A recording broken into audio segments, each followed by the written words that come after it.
Close your eyes now, and let me take you back through the mists of time, back through centuries of whispered prayers and flickering candlelight, back to a world where stone walls held more than shelter. They held the very breath of devotion itself. And in these ancient halls, where winter winds carved their names into granite and limestone, holy men found ways to keep the sacred flame of life burning warm against the endless cold. It is the year 1247, and snow falls thick and heavy across the Yorkshire moors, each flake a tiny messenger of the harsh winter that has settled like a great grey blanket over the Abbey of Rivolx, where Cistercian monks have made their home among these rolling hills for more than a century now, their white robes moving like gentle ghosts through corridors carved from the living rock, their bare feet knowing every worn stone, every smooth depression where countless others have walked before them, carrying the weight of prayer and the simple human need for warmth through the darkest months of the year.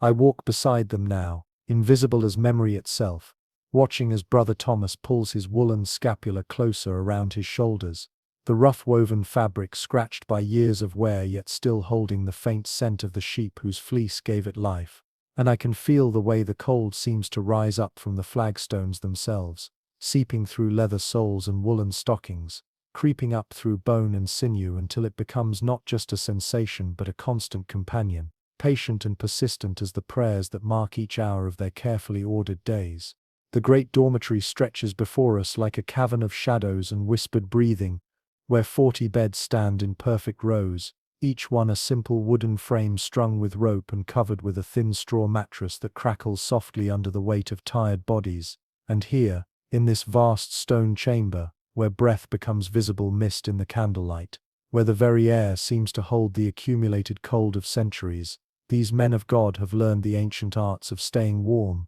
not through luxury or indulgence, but through wisdom passed down from brother to brother, like sacred texts written in the language of survival itself. Brother Thomas moves quietly to his designated place, the third bed from the eastern wall, where a small wooden chest holds his few possessions, and I watch as he reaches inside to withdraw what appears to be nothing more than rough brown cloth. But as he unfolds it with reverent care, I see that it is something far more precious than gold or silver. It is a undertunic woven from the finest wool their sheep can provide, felted so tight and dense that it becomes almost like a second skin, designed not for comfort but for the simple miracle of trapping warmth close to the body where it can work its gentle magic through the long hours until dawn. You can almost feel the wisdom in his movements as he strips away his day robes with practiced efficiency, never allowing more skin to be exposed to the frigid air than absolutely necessary, each gesture economical and purposeful, learned through countless nights when the difference between warm enough and too cold could mean the difference between restful sleep and shivering wakefulness, between health and the creeping illness that claimed too many brothers who never quite mastered these small but vital skills of winter survival.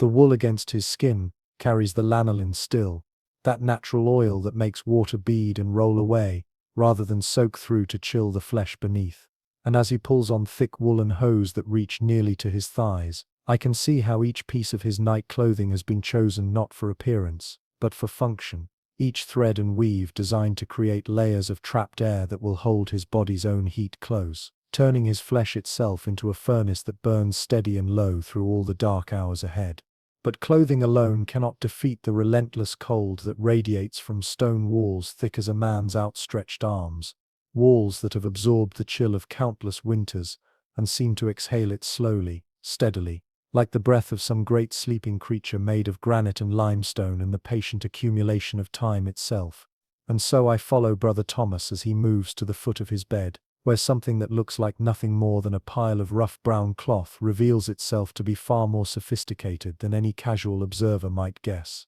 Here is his winter bed covering, woven not from fine linen or soft cotton, but from the coarsest wool the abbey's flocks can provide, wool that has been cleaned but not refined, still holding some of the natural oils and the memory of the living animal that wore it first. And as he spreads this thick blanket across his straw mattress, I can see how it has been designed with purpose deeper than simple covering, for this is wool that has been woven loose enough to trap air, but tight enough to hold heat, creating a cocoon that will capture and hold the warmth his body generates, turning his small bed into a refuge against the winter's assault. The straw beneath rustles like whispered secrets as he settles into place, and though it might seem humble compared to the down-filled mattresses of nobles and merchants, this bedding has been chosen with the same careful thought that governs every aspect of monastic life. For straw provides something that even the finest feathers cannot. It allows air to move and circulate just enough to prevent the dangerous dampness that can form when warm breath meets cold air,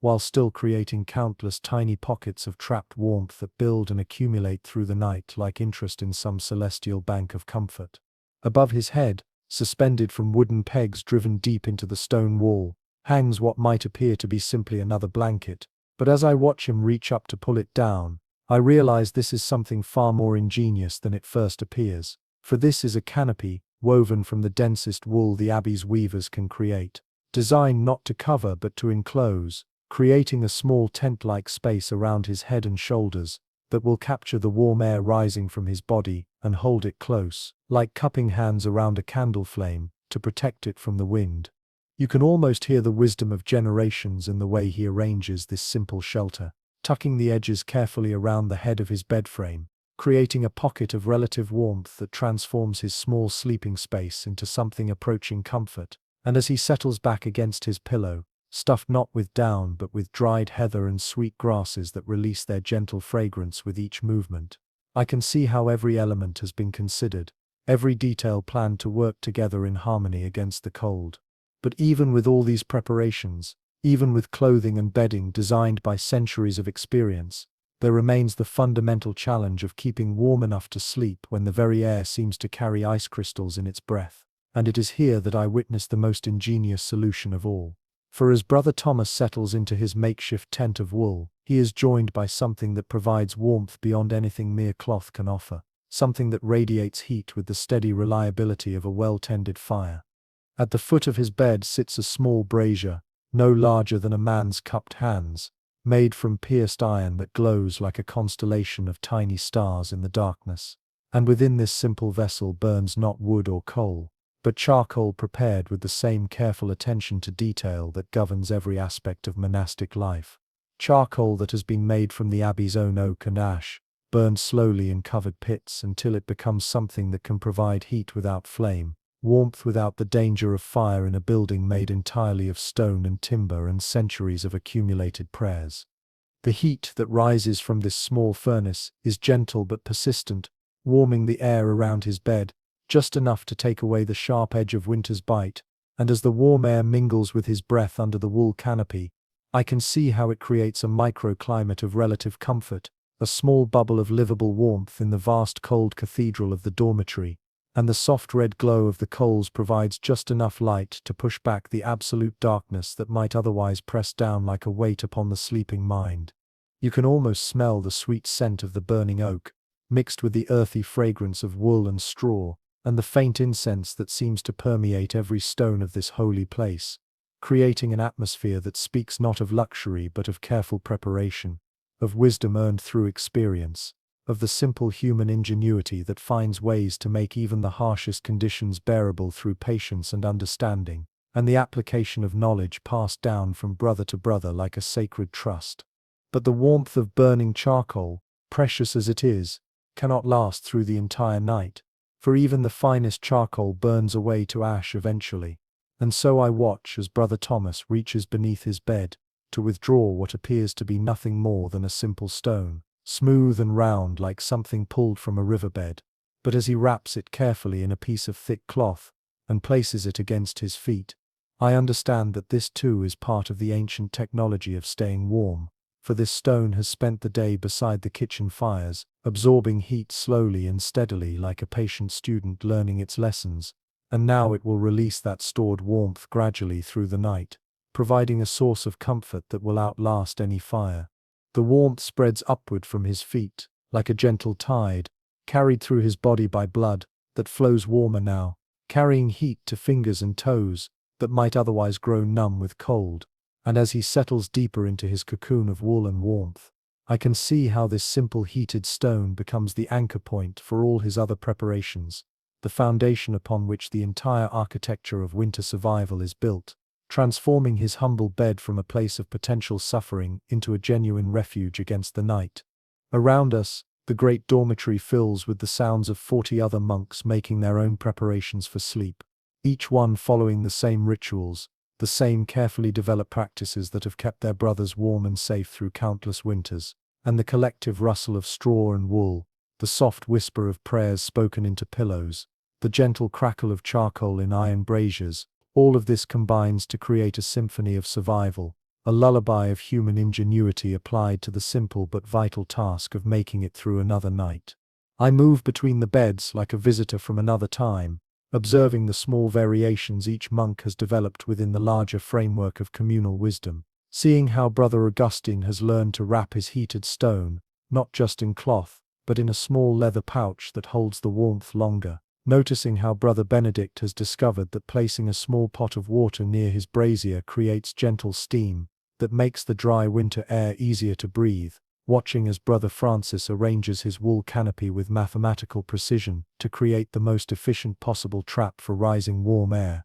Each innovation is small, almost invisible to any but the most careful observer, yet collectively, they represent a body of knowledge as sophisticated as any science, a technology of survival developed not in laboratories or workshops, but in the lived experience of men who faced the same challenge night after night, year after year, season after season, until they learned to read the language of warmth and cold as fluently as they read the Latin texts that guided their spiritual lives. You can almost feel the accumulated wisdom in the very stones themselves, as if the walls have absorbed not just cold but knowledge, holding within their ancient mass the understanding of how human bodies generate heat, how wool and air and fire work together to create comfort, how the simple act of staying warm becomes a meditation on the relationship between human ingenuity and natural law, between the body's needs and the spirit's aspirations, between the practical demands of survival and the higher calling of devotion that brought these men to this cold and beautiful place.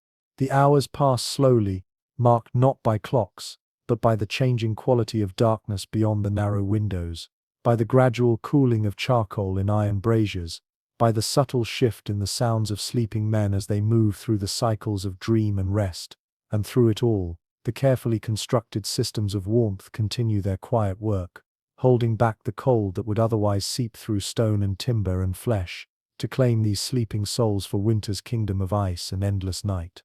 In the kitchen below, I know that other brothers are already beginning their early morning duties, tending the great fires that will warm the abbey through another day, preparing the heated stones that will serve as bed warmers for the following night, maintaining the complex systems of survival that allow this community to flourish even in the harshest conditions, and the smoke from their fires rises through the stone chimneys to dissipate into the star-filled sky like prayers made visible, like the breath of a great living creature that refuses to surrender to the cold. Brother Thomas stirs slightly in his sleep, pulling his wool canopy more closely around his shoulders, and in that simple gesture I can see the unconscious wisdom of the human body, the way it seeks warmth even in dreams, the way survival instincts continue their vigilant work, even when the conscious mind has surrendered to rest, and his heated stone, wrapped in its cloth shroud, continues to radiate its gentle warmth upward through layers of wool and straw, through flesh and bone, carrying comfort to places where cold might otherwise find purchase.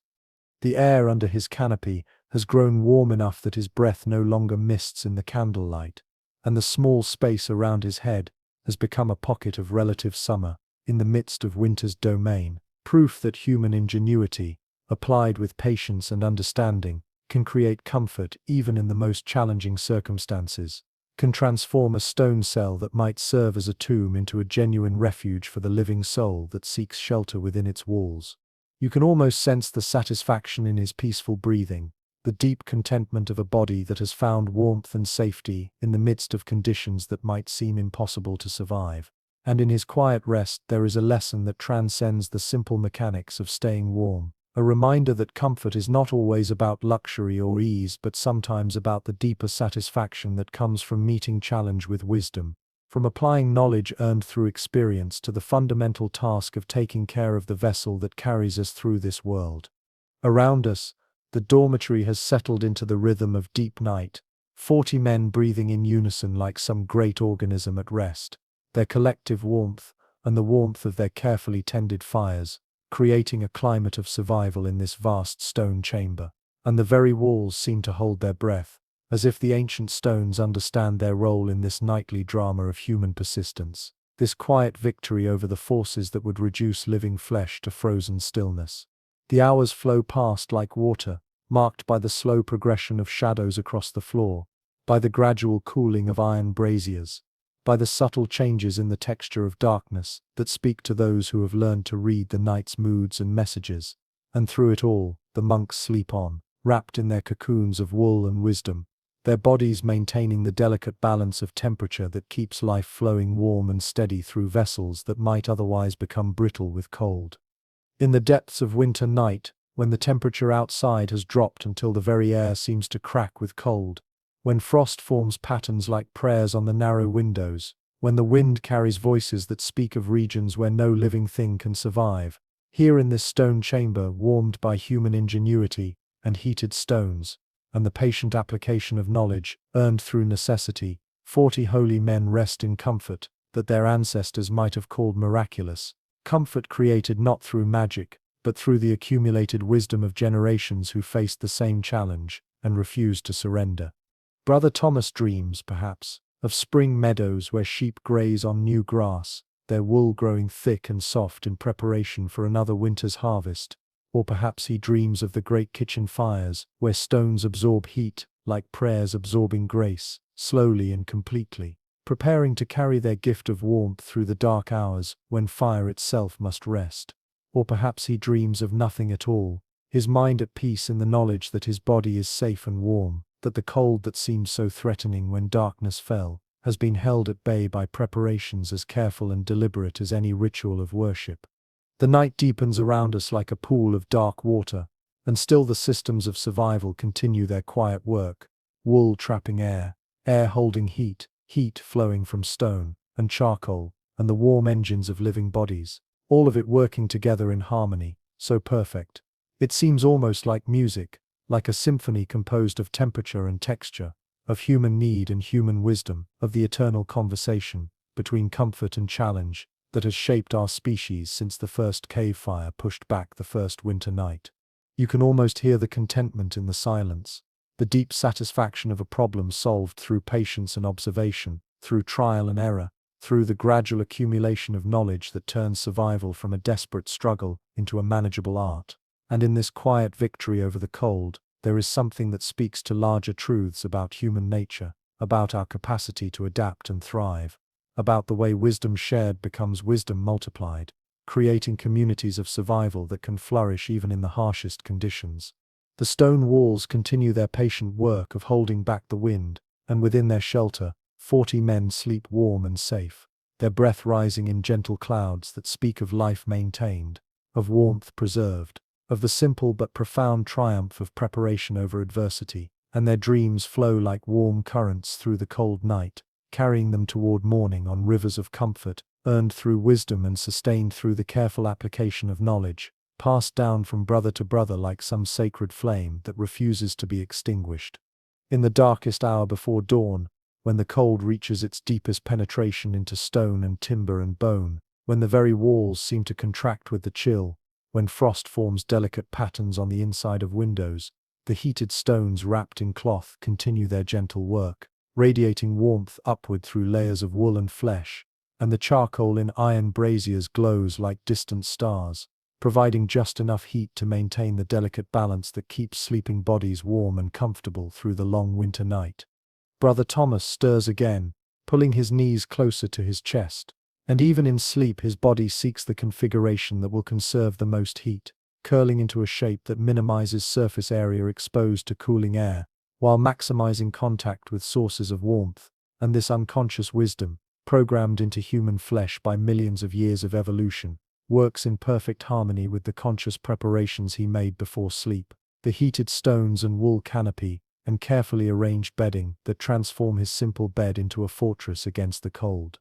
The hours flow past like a slow river, carrying the sleeping monastery toward dawn, and gradually the quality of darkness begins to change, not lighter yet but somehow less absolute, as if the night itself has begun to tire of its dominion, and prepares to yield to forces of light and warmth that wait beyond the eastern horizon. And in this subtle shift there is promise, the suggestion that even the coldest night must eventually surrender to the patient persistence of the turning earth and the sun that waits to warm it. Around us, the other monks continue their peaceful sleep, each one a testament to the power of preparation, the wisdom of community, for the knowledge that keeps them warm was not discovered by any single individual, but accumulated slowly through generations of shared experience, each brother contributing his small innovations to the collective understanding that makes survival not just possible, but comfortable. And in this sharing of wisdom there is something that speaks to the deeper purposes that brought these men together in the first place.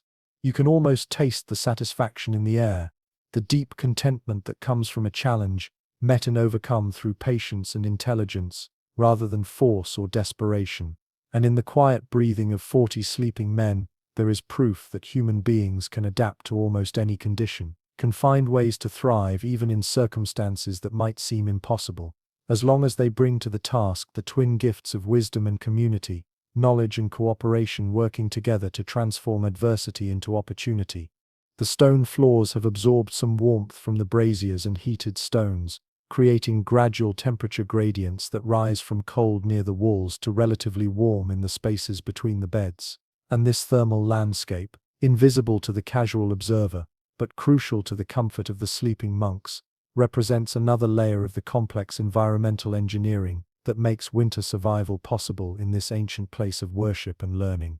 Brother Thomas's breathing has settled into the deep rhythm of genuine rest, his body completely relaxed in the knowledge that warmth will be maintained through the night, that the cold that seemed so threatening when darkness fell has been successfully held at bay by preparations as careful and deliberate as any sacred ritual. And in his peaceful sleep there is vindication of the wisdom that guided his evening preparations, proof that the accumulated knowledge of his community represents genuine understanding of the principles that govern comfort and survival. The night continues its slow progression toward dawn, marked not by the ticking of clocks, but by the subtle changes in temperature and texture that speak to those who have learned to read the language of darkness, and through it all, the carefully constructed systems of warmth continue their patient work, holding back the cold through the application of principles discovered through centuries of experience, refined through generations of practice, perfected through the careful attention of men who understood that survival itself could become a form of prayer.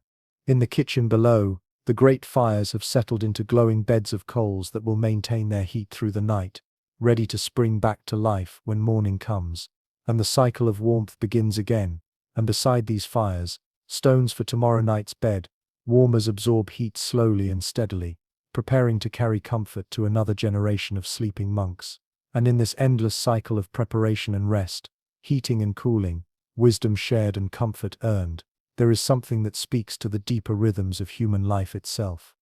The wool canopies rustle softly in the slight air currents that move through the great chamber, and each small sound speaks of warmth maintained, of human ingenuity applied to the fundamental challenge of staying alive and comfortable, in a world that often seems designed to test the limits of endurance. And in these quiet sounds there is a lullaby of survival, a gentle song of triumph over adversity that has been sung in countless variations through all the cold nights of human history. You can almost feel the accumulated heat rising from 40 sleeping bodies, adding its contribution to the complex thermal environment that makes the dormitory livable even in the depths of winter. And in this collective warmth there is something that transcends the merely physical, a reminder that survival is often a community effort, that the knowledge and preparation that keep us safe are gifts that we share with one another, passing them down through generations like precious heirlooms of practical wisdom. Brother Thomas shifts slightly in his sleep, and the heated stone at his feet responds by radiating a fresh wave of gentle warmth upward through his body.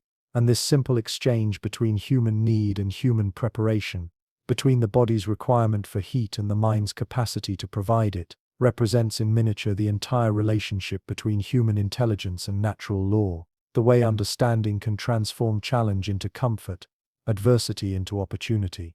The hours flow past, like pages in some vast book of night, each moment bringing the sleeping monastery closer to dawn, and gradually the absolute cold of deep winter night begins its slow retreat before the patient advance of morning, though it will be hours yet before any warmth penetrates the thick stone walls. hours before the sun's rays find their way through narrow windows to touch the floor where 40 monks lie wrapped in wool and wisdom, dreaming dreams warmed by heated stones and the accumulated knowledge of centuries. In the darkness beyond the windows, snow continues to fall in soft whispers that speak of winter's dominion over the landscape. But here within walls of stone, and behind barriers of wool, human ingenuity has created pockets of warmth that serve as proof against the cold's claim to absolute rule. And in these small victories of comfort over climate, there is something that speaks to larger truths about the relationship between intelligence and survival, between community and individual welfare, between the practical arts of staying alive and the higher purposes that make life worth living. The stone walls hold their accumulated warmth like massive batteries, radiating it slowly inward to mix with the heat from braziers and bodies and heated stones, creating a complex thermal environment that supports life even in conditions that might otherwise prove lethal. And in this patient work of inanimate stone, there is something almost alive, as if the walls themselves have learned to participate in the community of survival that gives meaning to this cold and holy place. Brother Thomas's face, visible in the soft glow of dying charcoal, shows the deep peace of a man who has solved the equation of winter comfort, who has applied knowledge and preparation to the challenge of staying warm, and found the answer sufficient to his needs. And in his quiet rest there is testament to the power of human wisdom, to the capacity of the human mind to observe and learn and adapt, turning even the harshest conditions into environments where life not only survives, but finds a measure of peace and comfort. You can almost sense the satisfaction that radiates from his sleeping form, the deep contentment that comes not from luxury or ease, but from the knowledge that a difficult problem has been solved through patience and intelligence, that the cold that might have claimed his comfort or even his life has been successfully held at bay through the application of principles learned through experience and refined through practice. And in this quiet victory there is something that speaks to the best qualities of human nature. The night deepens toward its darkest hour, and still the systems of survival continue their patient work, wool trapping air, air holding heat, heat flowing from sources both natural and prepared, all of it working together in harmonious cooperation to maintain the delicate balance that keeps 40 human bodies warm and safe through the long winter darkness. And in this cooperation there is music, the gentle symphony of human need meeting human wisdom, of preparation triumphing over adversity through the accumulated knowledge of generations. Around us, the great dormitory breathes with the collective rhythm of sleeping men, their peaceful rest a testament to the effectiveness of the preparations that seem so simple yet prove so sophisticated in their application. And in their quiet breathing, there is proof that comfort need not require luxury, that warmth can be achieved through understanding, rather than wealth, that the real riches of human life often lie in knowledge shared and wisdom applied to the fundamental challenges of existence. The stone floors continue their gradual warming, absorbing heat from the air, and radiating it back in subtle currents that create microclimates of relative comfort around each bed. And in this slow circulation of warmth, there is something that speaks to the patience required for true solutions, the way genuine comfort often emerges not from dramatic gestures, but from the careful accumulation of small improvements, each one building upon the last, to create something greater than the sum of its parts. Brother Thomas's heated stone, wrapped in its cloth shroud, continues its gentle work of warming his feet and legs, sending waves of comfort upward through his body, to mix with the warmth trapped under his wool canopy. And in this simple technology of survival, there is elegance that transcends its humble materials, proof that the most effective solutions are often the simplest ones, requiring not exotic resources but ordinary materials applied with understanding and purpose. The hours flow past like a slow river carrying the sleeping monastery toward dawn, and gradually the quality of cold begins to change, not warmer yet, but somehow less absolute, as if winter itself acknowledges the approach of morning, and prepares to yield some portion of its dominion to the forces of light and warmth that wait beyond the eastern horizon. And in this subtle shift there is promise, the suggestion that even the longest night must eventually surrender to the patient persistence of the turning earth. You can almost hear the quiet triumph in the sound of 40 men breathing peacefully in their sleep, their rest undisturbed by cold that might otherwise have kept them wakeful and shivering. And in this collective peace, there is vindication of the wisdom that guided their evening preparations. Proof that human intelligence, applied with patience and purpose, can create comfort even in the most challenging circumstances, can transform conditions that might seem impossible into environments where rest and peace become not just possible but natural.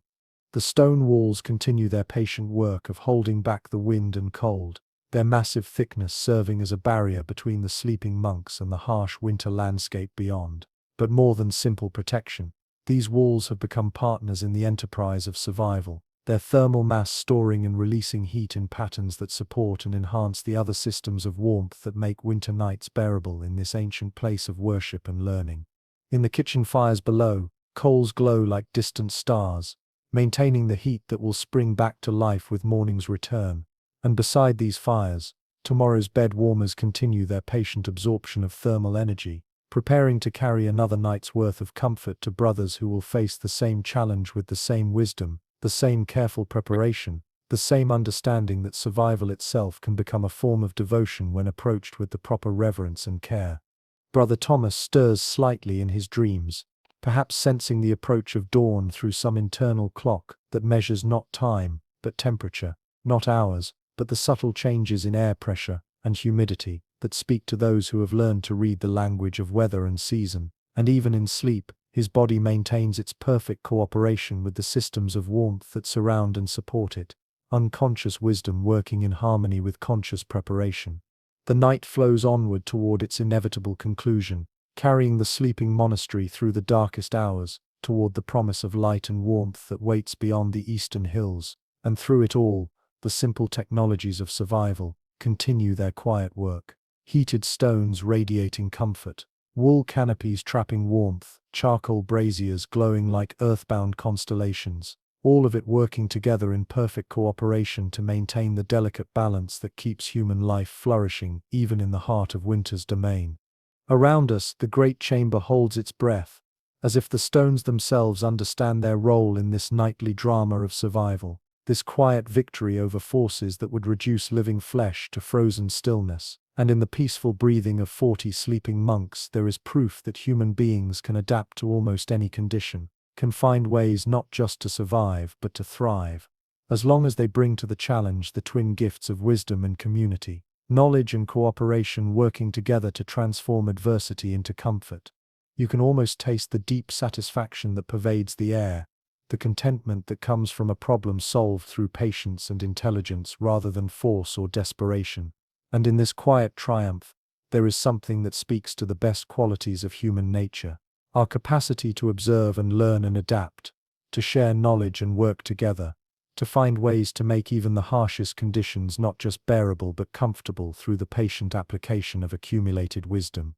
The hours continue their slow procession toward dawn, marked not by the mechanical precision of clockwork, but by the organic rhythms of sleeping bodies and cooling fires, of gradual temperature changes, and the subtle shifts in air currents that speak to those who have learned to read the night's moods and messages. And through it all, the carefully constructed systems of survival maintain their patient vigil, holding back the cold through principles discovered through centuries of experience. Brother Thomas's breathing settles into the deepest rhythms of genuine rest, his body completely relaxed in the knowledge that warmth will be maintained through the remaining hours of darkness, that the cold that seemed so threatening when night began has been successfully transformed from enemy to manageable companion through preparations as careful and deliberate as any sacred ritual. And in his peaceful sleep, there is testament to the power of human wisdom applied to the fundamental challenges of existence.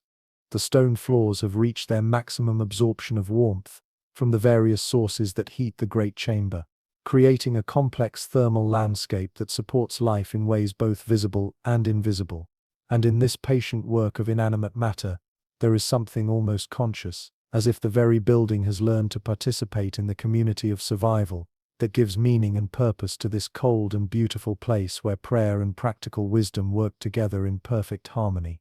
Around us, the night continues its ancient dance with forces of warmth and cold, but here within walls of stone, and behind barriers of wool and wisdom, human ingenuity has created an environment where sleep comes easily, and rest brings genuine restoration, where the body's need for warmth has been met not through luxury but through understanding, not through wealth, but through the patient application of knowledge earned through generations of shared experience. The wool canopies rustle softly in air currents, warmed by the collective heat of sleeping bodies and glowing coals, and each small sound speaks of triumph over adversity, of human intelligence applied to the challenge of creating comfort in circumstances that might otherwise prove impossible. And in these gentle sounds there is a lullaby of survival, a quiet song of victory that has been hummed in countless variations through all the cold nights of human history.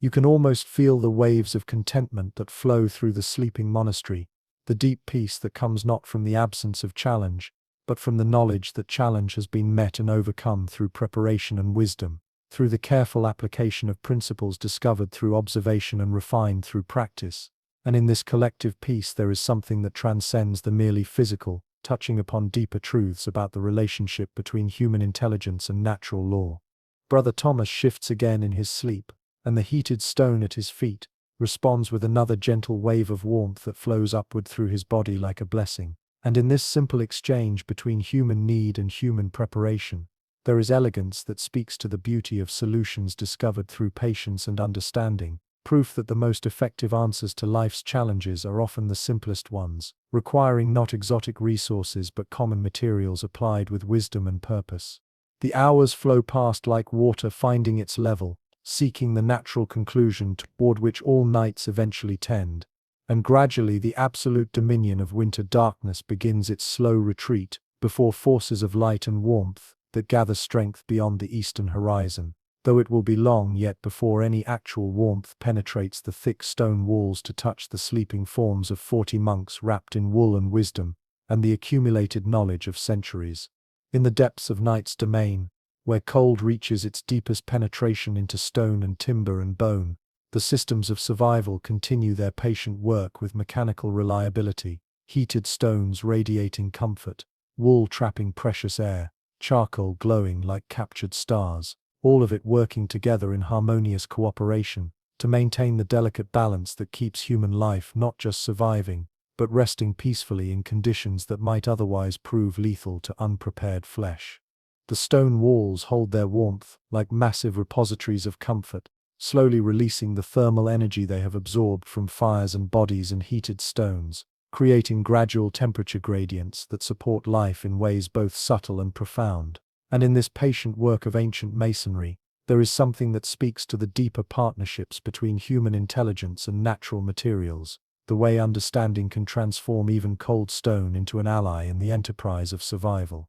Around us, the great dormitory breathes with the collective rhythm of 40 sleeping men, whose rest remains undisturbed by conditions that might have kept their ancestors wakeful and shivering, and in their peaceful breathing there is vindication of wisdom shared across generations, proof that knowledge accumulated through community effort and passed down through careful teaching can transform the most challenging circumstances into environments where peace and comfort become not just possible but natural. Brother Thomas's face, visible in the dying glow of charcoal light, shows the deep contentment of a man who has successfully solved the equation of winter survival, whose careful preparations have created a pocket of warmth and safety in the midst of conditions that might otherwise prove hostile to human comfort. And in his quiet rest there is testament to the power of human wisdom, to our capacity to observe and learn and adapt, turning even the harshest realities into circumstances where life can not only survive but find genuine peace. You can almost sense the satisfaction that radiates from his sleeping form,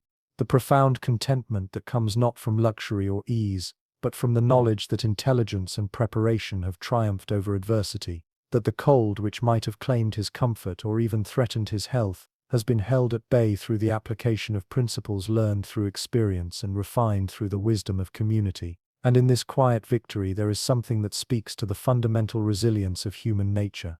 The night deepens toward that final hour before dawn, when cold reaches its absolute dominion, and all the earth seems held in winter's crystalline grip. Yet here within walls warmed by wisdom and beds prepared through understanding, 40 holy men continue their peaceful rest, their dreams flowing like warm currents through the cold darkness, carrying them toward morning on rivers of comfort, earned through knowledge and sustained through the careful application of survival. Wisdom passed down from brother to brother like sacred fire. The hours continue their slow procession, carrying the sleeping monastery through the deepest channels of winter night toward the distant promise of dawn. And through it all, the simple technologies of warmth maintain their patient vigil, creating pockets of comfort that serve as proof against cold's claim to absolute dominion, testament to the power of human intelligence applied with patience and purpose to the fundamental challenges that face all living creatures in a world that often seems designed to test the very limits of endurance and adaptation.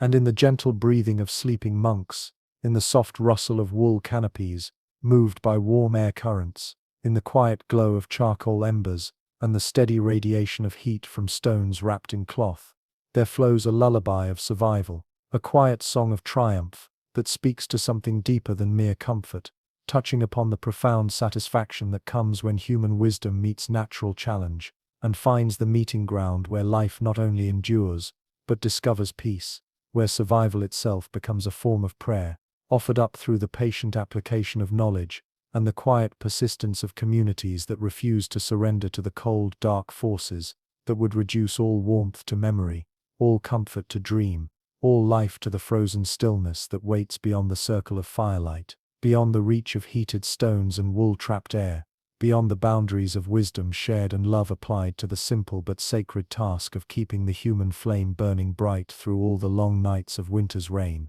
And in the gentle breathing of sleeping monks, in the soft rustle of wool canopies moved by warm air currents, in the quiet glow of charcoal embers and the steady radiation of heat from stones wrapped in cloth, there flows a lullaby of survival, a quiet song of triumph that speaks to something deeper than mere comfort, touching upon the profound satisfaction that comes when human wisdom meets natural challenge and finds the meeting ground where life not only endures but discovers peace, where survival itself becomes a form of prayer, offered up through the patient application of knowledge, and the quiet persistence of communities that refuse to surrender to the cold, dark forces that would reduce all warmth to memory, all comfort to dream, all life to the frozen stillness that waits beyond the circle of firelight, beyond the reach of heated stones and wool-trapped air, beyond the boundaries of wisdom shared and love applied to the simple but sacred task of keeping the human flame burning bright through all the long nights of winter's reign.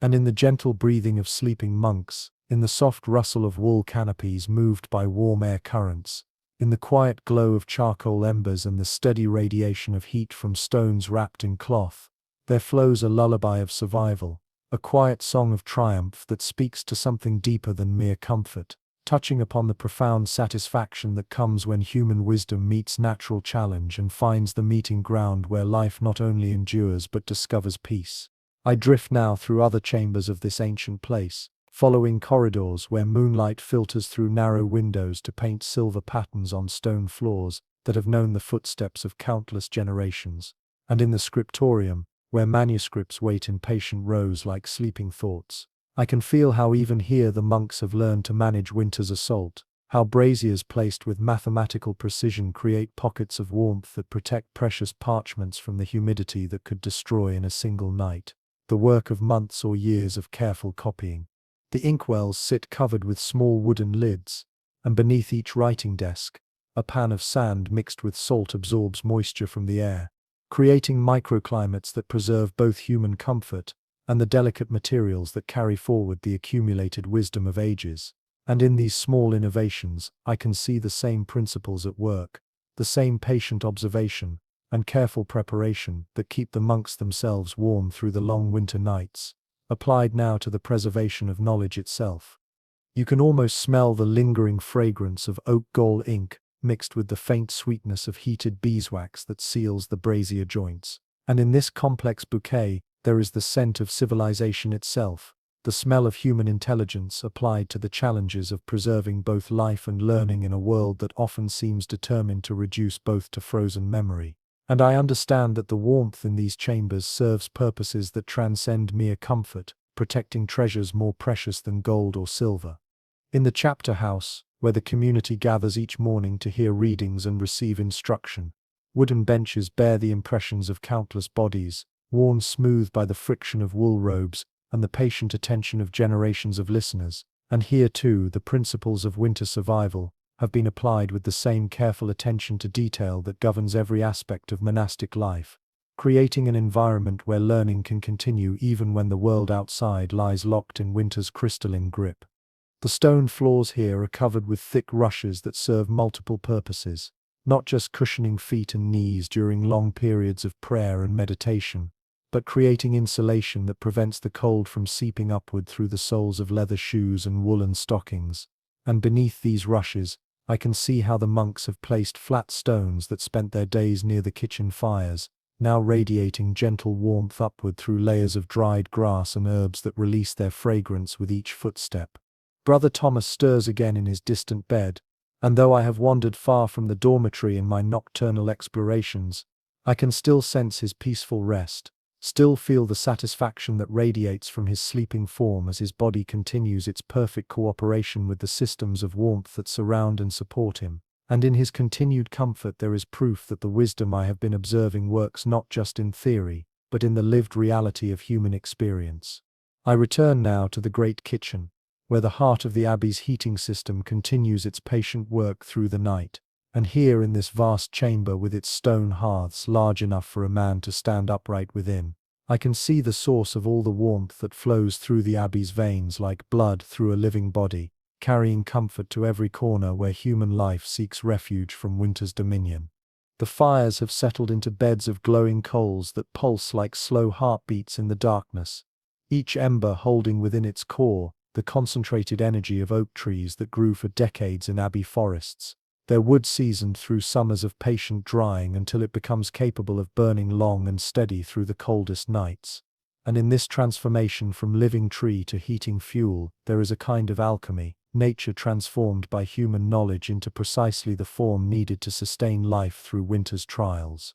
Around these central fires, the stones that will serve as tomorrow night's bed warmers continue their slow absorption of thermal energy, and I can see how each one has been chosen not just for size and shape, but for the particular qualities that make it ideal for storing and releasing heat. Dense limestone that holds warmth like a miser holds gold, releasing it slowly and steadily through the long hours when fires must rest and human bodies require the comfort that only steady, gentle heat can provide. You can almost hear the quiet conversation between fire and stone, the patient transfer of energy from flame to mineral that represents one of humanity's oldest partnerships, the alliance between combustion and thermal mass that has made civilization possible in climates where naked flesh would perish in a single night. And in this ancient dialogue there is music, the slow rhythm of heat absorbed and heat released, warming and cooling in cycles as reliable as the turning of seasons themselves. The kitchen walls rise up around me, like the interior of some great cave, their massive stones blackened by centuries of smoke and flame, and I can feel how they too have become part of the heating system, their enormous thermal mass storing the day's accumulated warmth and releasing it slowly through the night, creating temperature gradients that support life throughout the abbey's complex of chambers and corridors, halls and cells where human life continues its patient work of worship and learning. In alcoves carved into these ancient walls, pots and vessels wait in patient rows, their shapes speaking of purposes both practical and profound, and beside them, bundles of herbs and roots hang like botanical prayers, their dried leaves holding within their cellular structure the memory of summer warmth, ready to release their healing properties when called upon to serve the community's needs for both physical and spiritual comfort.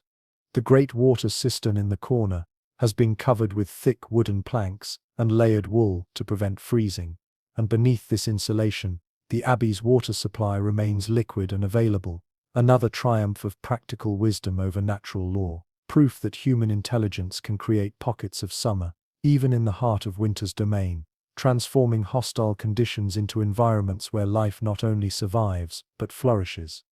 I move now through passageways that connect kitchen to dormitory, following the routes that brothers use to carry heated stones and glowing coals to the sleeping chambers. And in these corridors I can feel how the entire abbey has been designed as a single organism dedicated to the preservation of warmth, each space connected to every other space in a network of thermal relationships that work together to create the conditions necessary for human comfort and survival. The walls here are thicker than elsewhere, designed not just to bear structural loads, but to serve as barriers against cold that might otherwise penetrate from the outside world. and I can sense how their massive construction creates a kind of thermal fortress, a zone of relative warmth within which human life can continue its sacred work, even when the landscape outside becomes a hostile wilderness of ice and snow and wind that carries the very breath of winter's kingdom. You can almost feel the patience required for such construction, the vision necessary to plan structures that will serve not just immediate needs,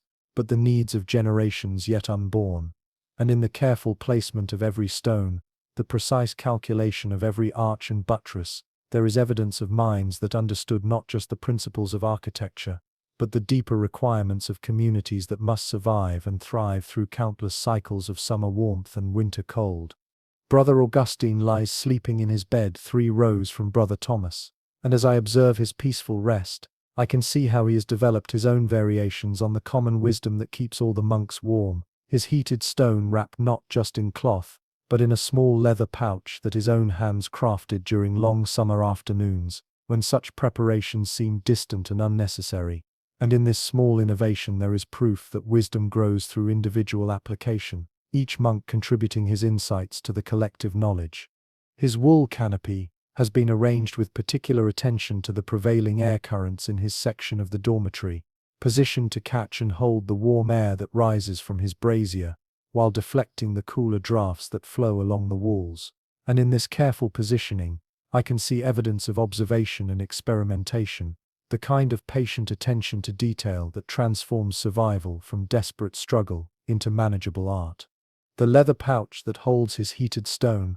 bears the marks of careful craftsmanship, sewn with stitches small and regular as prayers, designed not for beauty but for function, with seams that will hold tight against the expansion and contraction that comes with heating and cooling. And in this humble artifact, there is testimony to the way survival becomes craft, necessity transformed through skill and attention into objects that serve their purpose with quiet elegance. Beside his bed, a small wooden cup holds water that remains liquid through the night, warmed by proximity to his brazier and covered with a piece of wood to prevent cooling. And in this simple provision, I can see how the monks have learned to think beyond immediate comfort to the smaller necessities that make winter nights bearable. The availability of liquid water for dry throats, the prevention of the dehydration that can come when heated air draws moisture from sleeping bodies. You can almost taste the satisfaction in his peaceful breathing, the deep contentment that comes from preparations made with understanding rather than desperation.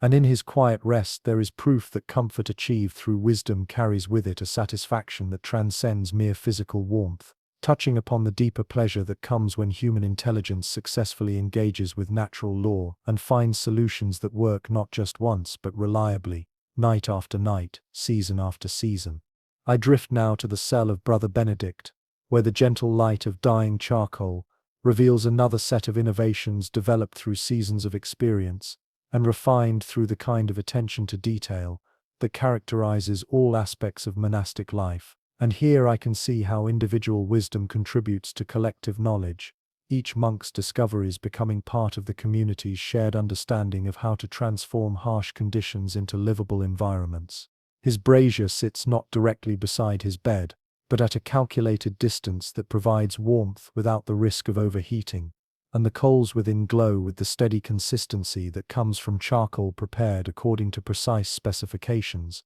burned at temperatures, and for durations determined through generations of experience, creating fuel that provides heat without flame, warmth without the danger of fire in chambers built of wood and stone, and centuries of accumulated learning. Above his brazier, suspended from a wooden frame that he constructed himself during summer months, when such projects seemed like pleasant diversions rather than necessities, hangs a small pot that contains water mixed with herbs that release healing vapors as they warm, creating an atmosphere that soothes throat and lungs that might otherwise suffer from the dry air that comes with artificial heating. And in this simple innovation there is evidence of a mind that thinks beyond immediate comfort to the secondary effects of winter survival. The herbs he has chosen speak of knowledge gained through study as well as experience. Chamomile for its calming properties, mint for its ability to clear breathing passages, lavender for the gentle peace it brings to troubled sleep. And in this careful selection there is proof that monastic wisdom encompasses not just the practical arts of staying warm, but the deeper understanding of how human bodies respond to the stresses that come with surviving in challenging conditions. You can almost smell the gentle fragrance that rises from his herbal infusion, mixing with the clean scent of burning oak charcoal and the earthy smell of wool and straw, to create an atmosphere that speaks of human intelligence applied, not just to survival, but to the creation of environments where rest comes easily, and peace settles naturally upon the spirit as well as the body. His sleeping furs, acquired through trade with hunters who work the abbey's distant forests, provide an additional layer of insulation that speaks of the complex networks of exchange that support monastic communities, and in these carefully selected pelts, there is evidence of relationships that extend far beyond the abbey walls, connections with the larger world that bring resources and knowledge from distant places, where different solutions to winter's challenges have been developed and refined. The furs have been arranged not just for warmth, but for the particular qualities each animal's coat provides: rabbit fur for its lightness and ability to trap air, fox fur for its density and resistance to moisture, wolf fur for its capacity to shed wind and rain while maintaining insulation even when damp. And in this careful layering there is evidence of understanding that goes beyond simple warmth to encompass the complex relationships between different materials and different environmental challenges. Brother Benedict stirs slightly in his sleep, and even in unconsciousness, his body maintains the positions that conserve the most heat, while allowing the free circulation of air that prevents the dangerous accumulation of moisture that can lead to chills when dawn brings the need to rise and face another day of winter's trials. And in his unconscious wisdom there is proof that survival knowledge becomes so deeply embedded that it continues to function, even when conscious awareness sleeps. I move now through the nave of the great church, where moonlight filters through windows of colored glass, to paint the stone floors with patterns that shift and flow like liquid light. And here in this vast space where the community gathers for the night offices that mark the hours of darkness, I can see how even worship itself has been adapted to the requirements of winter survival, creating rituals that serve both spiritual and practical purposes. The choir stalls bear thick cushions stuffed not with down, but with wool and dried grasses, that provide insulation against the cold stone, while allowing air to circulate freely, preventing the dampness that could bring chill to bodies that must remain motionless for long periods during prayer and meditation. And in these humble furnishings there is evidence of minds that understand how physical comfort supports spiritual practice, how the body's needs must be met before the soul can find the peace necessary for true devotion. Small braziers placed at calculated intervals throughout the nave provide just enough warmth to prevent the air from becoming so cold that breathing becomes uncomfortable. And the placement of these heating sources reflects understanding not just of thermal dynamics, but of architectural acoustics, positioned so that rising warm air will not interfere with the sound of chanted prayers while still providing the gentle heat necessary to make long periods of worship bearable, even in the depths of winter. You can almost hear the echoes of centuries of prayer in these ancient stones, voices raised in praise and supplication through countless winter nights, when the community gathered to mark the hours of darkness with ritual and song. And in these accumulated prayers there is warmth of a different kind, the spiritual heat that comes from shared purpose and common devotion, the comfort that emerges when individual souls unite in worship that transcends the physical challenges of survival. The altar itself has been designed with winter in mind, its stone surface covered with thick cloth that prevents the metal of sacred vessels from becoming so cold that they would be painful to touch. And beneath this covering, heated stones provide just enough warmth to ensure that the wine used in sacred rituals remains liquid even on the coldest nights, another example of practical wisdom applied to the requirements of spiritual practice. In the sacristy, where vestments and sacred vessels are stored, the walls have been lined with wooden panels that provide insulation against the cold, while creating spaces where heated stones can be placed to maintain temperature and humidity levels that protect precious fabrics and metals from the damage that extreme cold can inflict on delicate materials. And in these protective measures there is evidence of communities that think not just about immediate survival, but about the preservation of beauty and meaning through the long winters of historical time. The vestments themselves reflect understanding of how clothing must be adapted to winter worship, with inner layers of the finest wool beneath outer garments of heavier fabric that provide dignity appropriate to sacred ritual, while maintaining the warmth necessary for long periods of stationary devotion. And in these careful preparations there is proof that even the most spiritual activities require attention to the body's physical needs. I return now to the dormitory, where Brother Thomas continues his peaceful sleep, his body maintaining perfect cooperation with all the systems of warmth that surround and support him, and in his continued rest there is vindication of every innovation I have observed, every careful preparation, every piece of wisdom applied to the challenge of creating comfort in conditions that might otherwise prove hostile to human life. The great chamber breathes around him with the collective rhythm of 40 sleeping men, their rest undisturbed by conditions that would have defeated less prepared souls, and in their peaceful breathing there is music, the gentle symphony of survival, achieved through knowledge rather than force, through preparation rather than desperation, through the patient application of wisdom accumulated across generations of shared experience. His heated stone continues its gentle work, radiating warmth upward through layers of wool and flesh to reach places where cold might otherwise find purchase. And in this simple technology, there is elegance that speaks to the beauty of solutions discovered through observation and refined through practice. Proof that the most effective answers to life's challenges often emerge from the marriage of necessity and understanding. The wool canopy above his head has created a perfect microclimate of trapped warmth, and within this small tent of fabric and air, his breathing has warmed the atmosphere to temperatures that allow deep rest, without the constant vigilance that cold demands from unprotected bodies. And in this pocket of comfort there is testimony to human ingenuity, to our capacity to transform hostile environments into spaces where life not only survives, but finds genuine peace. You can almost sense the dreams that flow through his sleeping mind, perhaps visions of spring meadows where sheep graze on new grass, their wool growing thick and soft in preparation for another winter's harvest. Or perhaps images of the great kitchen fires where stones absorb heat like prayers absorbing grace, slowly and completely, preparing to carry their gift of warmth through the dark hours when artificial light must rest and natural cold reaches its deepest penetration into the world of human habitation. Around us the night continues its ancient progression toward dawn, carrying the sleeping abbey through the darkest hours toward the distant promise of light and natural warmth. And through it all, the carefully constructed systems of survival maintain their patient vigil, holding back the cold through principles as reliable as the laws that govern the movement of stars and planets, the turning of seasons, the endless cycle of day and night that provides the framework within which all life must find its way. The hours flow past like pages in some vast book of darkness,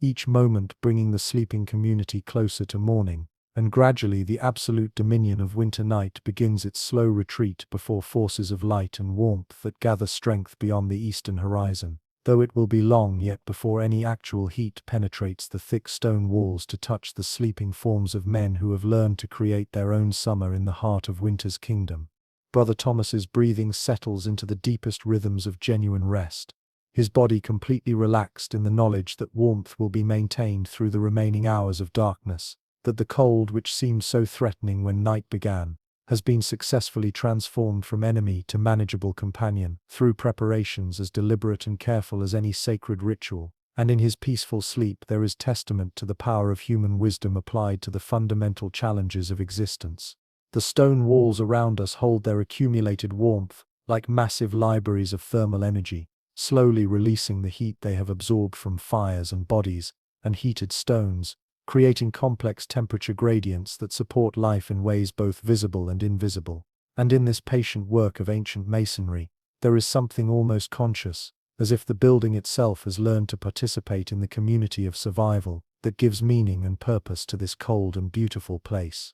In the darkest hour before dawn, when winter's grip tightens toward its final assertion of dominion before yielding to the inevitable return of light, the heated stones wrapped in cloth continue their gentle work, radiating comfort upward through layers of wool and flesh, and the charcoal in iron braziers glows like captured constellations, providing just enough heat to maintain the delicate balance that keeps 40 human bodies warm and safe through the long winter night. You can almost feel the accumulated satisfaction that flows through the sleeping abbey, the deep contentment that comes not from the absence of challenge, but from the knowledge that challenge has been met and overcome through preparation and wisdom, through the careful application of principles discovered through observation and refined through practice. And in this collective peace there is something that transcends the merely physical, touching upon deeper truths about the relationship between human intelligence and natural law. The night flows onward toward its inevitable conclusion, carrying the peaceful monastery through the final channels of winter darkness toward the promise of dawn that waits beyond the eastern hills. And through it all, the simple technologies of warmth maintain their quiet vigil, creating pockets of comfort that serve as proof against cold's claim to absolute dominion, testament to the power of human intelligence applied with patience and purpose to the fundamental challenges that face all living creatures in a world that often seems designed to test the very limits of endurance. And in the gentle breathing of sleeping monks, in the soft rustle of wool canopies, moved by warm air currents, in the quiet glow of charcoal embers, and the steady radiation of heat from stones wrapped in cloth, there flows a lullaby of survival, a quiet song of triumph that speaks to something deeper than mere comfort, touching upon the profound satisfaction that comes when human wisdom meets natural challenge and finds the meeting ground where life not only endures, but discovers peace, where survival itself becomes a form of prayer, offered up through the patient application of knowledge, and the quiet persistence of communities that refuse to surrender to the cold, dark forces that would reduce all warmth to memory, all comfort to dream, all life to the frozen stillness that waits beyond the circle of firelight, beyond the reach of heated stones and wool-trapped air, beyond the boundaries of wisdom shared and love applied to the simple but sacred task of keeping the human flame burning bright through all the long nights of winter's reign, until at last the eastern sky begins to pale with the first faint promise of dawn, and another night of successful survival draws toward its peaceful close in chambers warmed by wisdom and dreams sustained by the patient application of knowledge, passed down through generations like some eternal flame that refuses to be extinguished by wind or weather, or the endless turning of seasons that brings each winter's challenge and each spring's promise of renewal.